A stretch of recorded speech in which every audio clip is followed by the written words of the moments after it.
Okay, in this video we are going to go over creating a page within the WordPress content management system. So the first thing you're seeing here is the dashboard screen for a sample system that I've got built. You'll notice on the left hand side is the pages menu. You can click it, either click the word pages or you can click the down arrow to affect opening it.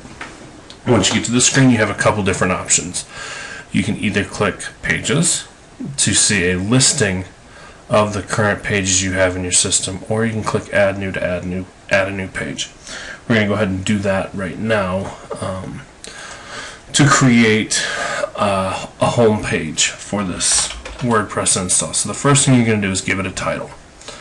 Then once you move off of that, you'll see what's called the permalink, and this is the way you reference this page from here on out.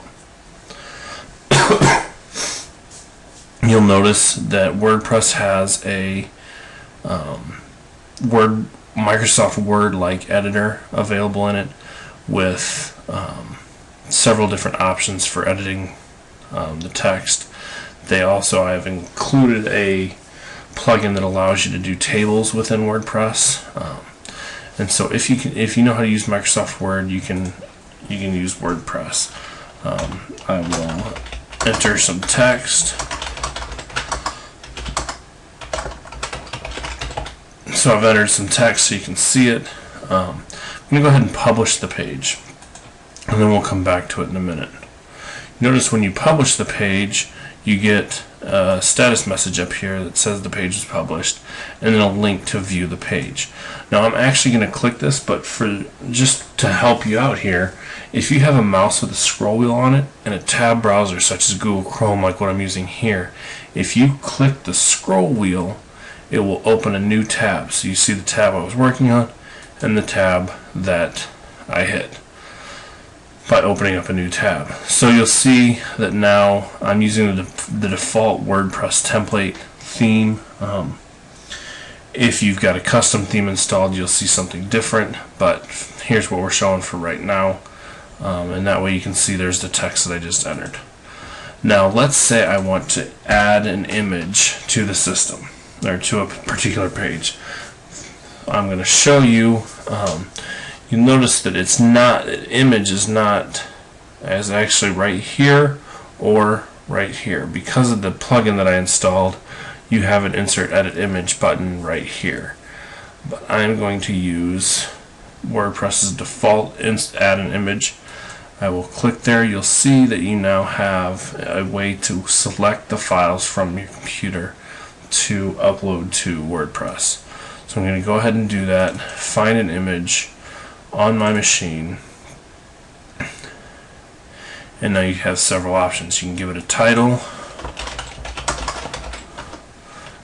You want to give it alternate text because this is the text that Google uses to figure out what this particular image is about, as well as other search engines.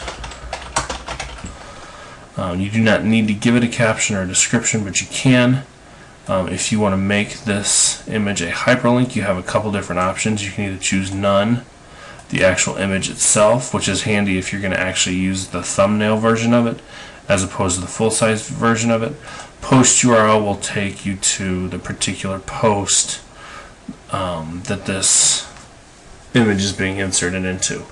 I'm going to go ahead and click none, or if you want to, you can type in anything you want. So google.com. I'm going to choose none. Next, you have a couple different options here. You can either click none, left, center, or right for the alignment. None means it will be on a line by itself. The text will not wrap around it.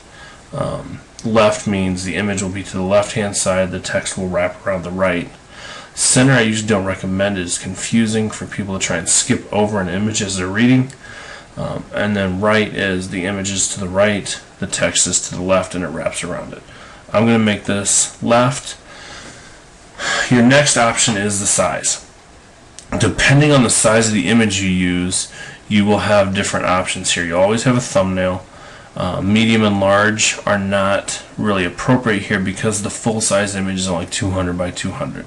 I'm going to go ahead and use the full-size image, and I'm going to click Insert into Post.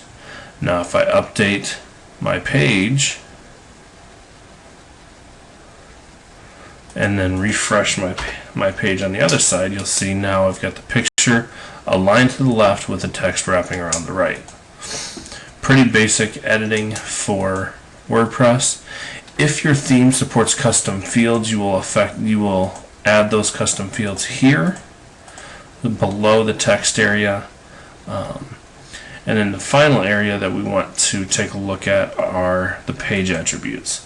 Where this comes into play is if your website has a sitemap built into it, you want to make sure that the appropriate parent pages are set.